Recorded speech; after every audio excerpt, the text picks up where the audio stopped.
Hello, bonjour tout le monde. J'espère que vous allez bien. Alors aujourd'hui, je vais vous parler d'une paire qui est, à mon avis, la paire majeure, euh, la, la paire la plus importante, la plus tradée sur le marché du Forex.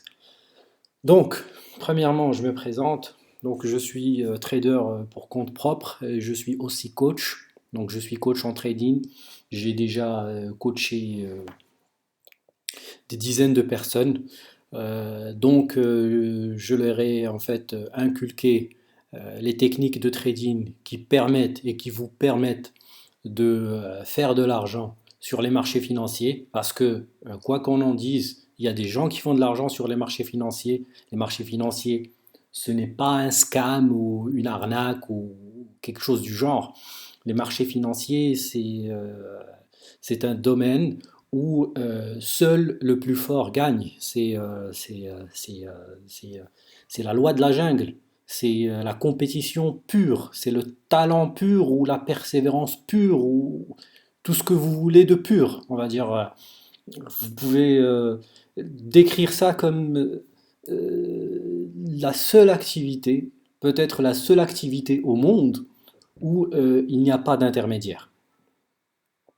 À part le broker, etc., etc., ça on n'en parle pas, ça c'est juste, on va dire, un petit problème. Pourquoi? Parce que à n'importe quand on peut changer de broker, etc. Ça peut causer peut-être des difficultés à atteindre ses objectifs, mais dès qu'on détecte en fait ce genre de problème, on peut ou bien contacter son broker et puis essayer de voir avec lui s'il y a possibilité en fait de rectifier les erreurs ou d'améliorer en fait le service, que ce soit l'exécution des ordres ou que ce soit, je ne sais pas, la commission qu'il prend, etc., etc.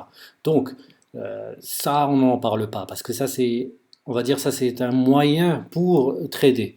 Donc, dans n'importe quel domaine, on a toujours un moyen pour faire quelque chose. Mais ce dont je parle, je dis que le trading, c'est la seule activité, à part le sport, on va dire, à part les activités physiques comme le sport, comme les activités artistiques ou physiques, on va dire, ou sportives. Donc les activités où seul le talent pur peut permettre à un individu d'y arriver. Mais si on part le côté argent, donc côté comment faire de l'argent dans une société donnée, dans n'importe quelle société donnée, le seul moyen, je dirais, où tu peux venir, où ni ton diplôme, ni ta formation, ni ton expérience professionnelle, ni ton âge, ni tes croyances, ni tout ce que tu as fait dans ta vie, ni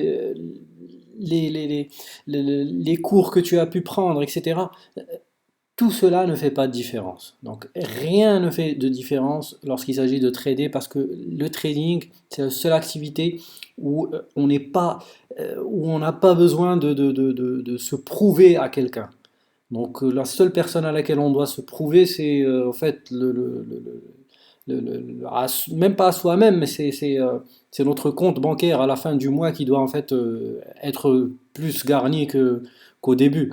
Donc à la fin de chaque mois ou à la fin de l'année, il faut en fait se rendre compte qu'on a réussi à, en fait, à faire du trading et qu'on a réussi à en vivre. Donc moi quand je parle de trading, quand je parle de tout ce qui est trading, etc., j'y vais direct. Donc je vais pas commencer à inventer des histoires, etc., pour vous faire voir que le trading c'est une activité facile, etc. C'est une activité qui est super compliquée. Donc la première chose que je vais faire maintenant, c'est que je vais vous présenter, je vais même pas vous présenter, je vais juste vous faire en fait un petit topo sur l'euro USD et sur ceux qui traitent l'euro USD et qui cherchent en fait des opportunités pour, on va dire, la semaine prochaine. Donc ici j'ai tracé le Fibonacci, donc j'ai tracé les extensions de Fibonacci. Vous allez dire pourquoi j'ai tracé les extensions, j'ai pas tracé en fait comment dire, il y a extension de Fibonacci et l'autre c'est retracement. Voilà. Pourquoi j'ai pas tracé le retracement, j'ai tracé les extensions? Parce que, à mon avis, Et puis, ce que me dit le graphique, ce que me dit le price action, il est là. Et ce qui me dit qu'en fait, l'impulsion, on va dire, haussière qu'il y a eu le 24 avril, donc hier, elle montre qu'il y a peut-être un changement de paradigme, il y a un changement en fait il y a peut-être qu'il y a un changement de sens du marché. Donc le marché il est peut-être en train d'évoluer. Donc les participants sont peut-être en train de se débarrasser de leur position vendeuse et sont en train d'acheter. Donc ça, c'est une première chose. C'est pour ça que j'ai tracé les extensions. Et pourquoi j'ai tracé les extensions? Parce que j'ai eu un premier pullback. Voilà. J'ai eu une première correction. Voilà. J'ai eu ma première correction. Donc tant que j'ai pas de correction, je peux pas tracer je peux pas tracer d'extension parce que je ne sais pas où est-ce que la première impulsion, où est-ce que se termine la première impulsion. Là, je le sais. Pourquoi? Parce qu'en fait, j'ai après ce pullback, j'ai un haut plus haut. Donc là, j'ai un haut plus haut, donc j'ai pu tracer ça. Deuxièmement, je vais y aller court pour cette première vidéo. Je vais juste vous montrer quelque chose. Là, c'est pas une étude complète de l'euro USD parce que sinon ça va me prendre 2 heures. Moi, ce que je vais faire ici, ce que je vais tracer une oblique. Donc une oblique, je vais tracer une oblique. Je vais tracer cette oblique, c'est l'oblique la plus importante. L'oblique à vérifier et l'oblique vers laquelle le prix est attiré comme un aimant. Voilà. Le prix est attiré comme un aimant. Tel un aimant, le prix ou le marché veut au minimum je dis, il veut tester cette résistance. Voilà.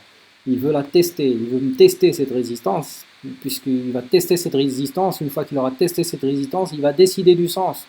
Il va ou bien faire un pullback comme ça, ou bien il va venir ici, il va déjà faire un premier pullback ici, parce que j'ai l'impression que cette résistance-ci va faire office en fait voilà, c'est une résistance super importante. Pourquoi elle est super importante?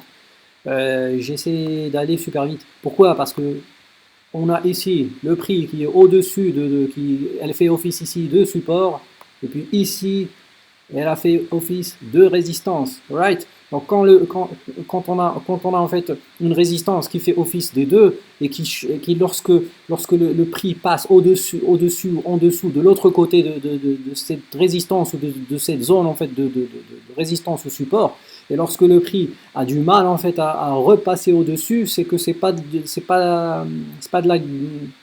gruyère. C'est pas du gruyère du tout. Ça veut dire que ce niveau-là, il est important pour les investisseurs. Et les investisseurs, et on le voit très bien, on voit très bien la petite mèche ici, même si elle n'est pas super visible, mais on voit très bien qu'il y a une mèche. Ici, on a une mèche. Ok? On a une mèche. Ok? Ici, il y a une mèche. Ici, il y a une mèche. Qui veut dire quoi? Qui veut dire que ce niveau-là, il a joué office de résistance, encore une fois.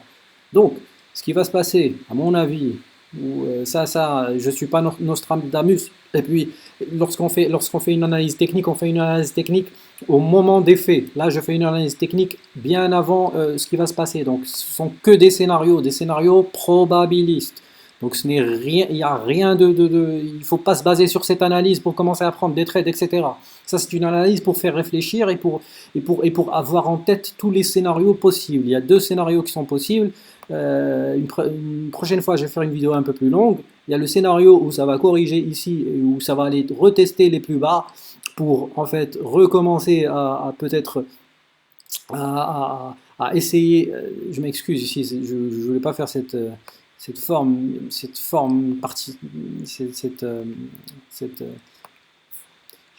graphique, mais ce que je voulais faire ça. Donc ici, on peut avoir un retest ici de ce niveau-là, et puis on peut avoir ici un autre retest, suivi d'un autre retest, et puis le test final. C'est quoi le test final? C'est le test de cette oblique-là, cette grosse oblique-là qui risque en fait de pousser le prix vers le bas avant d'avoir une possibilité en fait de rentrer en achat lorsque le prix sera au-dessus. Donc ça pourrait se passer le jeudi.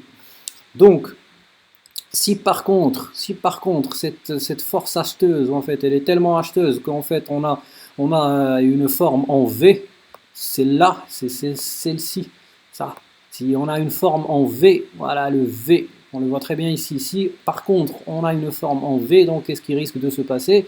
Il risque de se passer qu'on risque d'avoir ici juste une petite correction, un pullback vers le 20, vers ce niveau-là, donc le premier niveau, donc le 23,6 de Fibonacci, avec une deuxième correction ici, et avec un flat peut-être ici. Donc cette forme de flat ici, c'est une forme qui est normalement acheteuse, ok? Et cette forme-là acheteuse, qu'est-ce qu'on doit attendre? On doit attendre une tête, épaule, tête, épaule inversée. Et puis le prix va venir ici, va fermer au-dessus de deux niveaux importants qui sont la résistance oblique qui est tracée par l'oblique, plus cette fameuse en fait résistance là qui est ici, cette fameuse résistance là qui risque d'être cette fois-ci brisée. Et une fois que ça brise, eh bien on peut prendre une position acheteuse vers le 28 avril. Donc le 28 avril, 28 avril, 29 avril, on risque d'avoir il risque d'y avoir en fait des probabilités pour qu'on brise cette trendline et pour qu'on aille au-dessus. Donc tant qu'on n'a pas le signal, on attend. Voilà.